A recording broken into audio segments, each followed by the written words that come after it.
దగా శంకుస్థాపన అంటే ఆ మోసపు అంటే మార్చి 2019 మార్చి 17, 18 తారీఖు 12వ తారీఖు నోటిఫికేషన్ వస్తుంటే ఎన్నికల షెడ్యూల్ వస్తుంటే 7వ తారీఖు శంకుస్థాపన చేసి శంకుస్థాపన ఖర్చు ఎంతో తెలుసా అండి? 8,60,00,000 రూపాయలు శంకుస్థాపన ఖర్చు. 8,60,00,000 రూపాయలు శంకుస్థాపన ఖర్చు. ప్రతిదీ లెక్క ఉంది. కావాలంటే పోస్టులు మీకు పంపిస్తాను, రిజిస్టర్ పోస్టులో.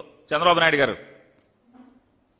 మూడో ఆఫీసులో మీ 8,60,00,000 రూపాయలకి ప్రతిదానికి దేనికి ఎంత వాడారో, ఏ లెక్కలు రాశారో, ఈ దొంగ లెక్కల ఏ లెక్కలో కంగారే ఉంది. ఇన్ని ఉన్నాయి 8,60,00,000.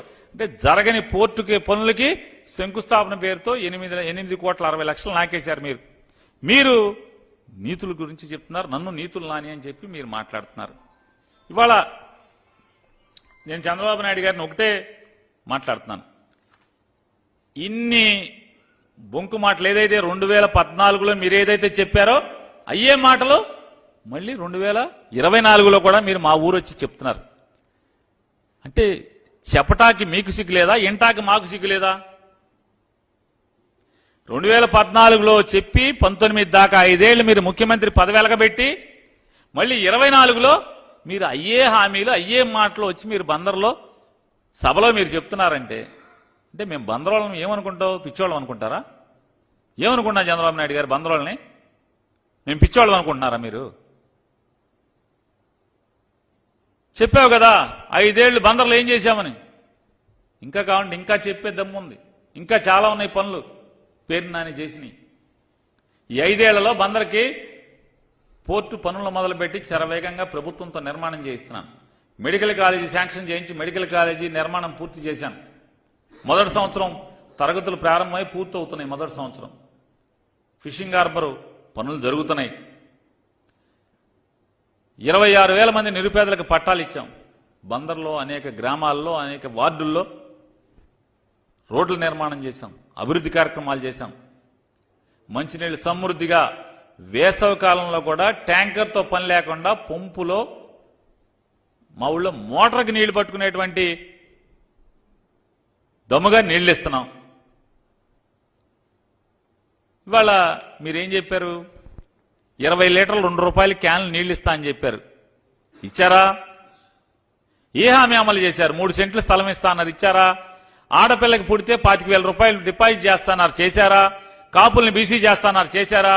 మత్స్యకారులను ఎస్సీ చేస్తాన్నారు, చేశారా? రజకులను ఎస్సీ చేస్తాన్నారు, చేశారా? ఏ హామీ నిలబెట్టుకోలేదు కదా మీరు. మా ఊరికి ఏం చేశారు? దమ్ముగా అసలు ఈ రాష్ట్రానికి ఏం చేశారు చెప్పే దమ్ముందా నేను అడుగుతున్నా. నేను పవన్ కళ్యాణ్ గారిని, చంద్రబాబు నాయుడు గారిని, భారతీయ జనతా పార్టీని ముగ్గురిని ఛాలెంజ్ చేస్తున్నాను.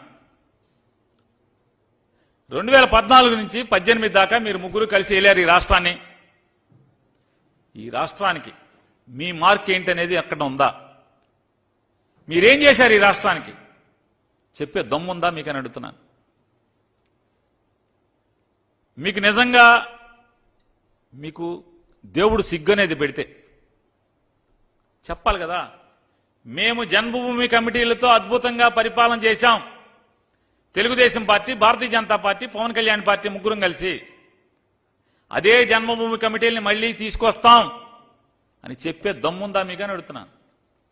దమ్ము లేదు. లేకుండా ఏం చెప్తున్నారు? జగన్మోహన్ రెడ్డి గారు ఏర్పాటు చేసినటువంటి వాలంటీర్ల వ్యవస్థను నేను కొనసాగిస్తాను. జగన్మోహన్ రెడ్డి గారు 5,000 గౌరవ వేతనం ఇస్తున్నాడు, నేను 10,000 ఇస్తాను. ఇది మీ దిగజారుడు జారుడు బండ రాజకీయం. ఇది మీ విలువలు, వ్యక్తిత్వం. జగన్మోహన్ రెడ్డి అమ్మఒడి 15,000 ఇస్తాను అంటే నేను 20,000 ఇస్తాను.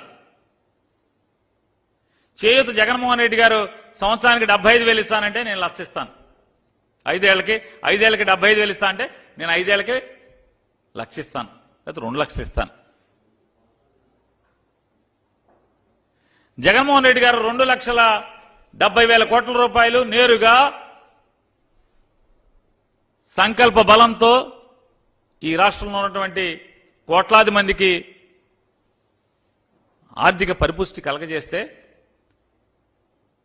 శ్రీలంక అయిపోద్ది ఈ రాష్ట్రం. ఈ రాష్ట్రం దివాళా తీస్తుంది. 2 సంవత్సరాలకే జగన్ గవర్నమెంట్ దివాళా తీస్తుంది. ఇంటికి వెళ్ళిపోద్ది, రద్దు అయిపోద్ది ఈ ప్రభుత్వం అని అవాకులు చవాకులు పేలినటువంటి ఇదే చంద్రబాబు నాయుడు గారు, ఇదే పవన్ కళ్యాణ్ గారు, ఇదే భారతీయ జనతా పార్టీ.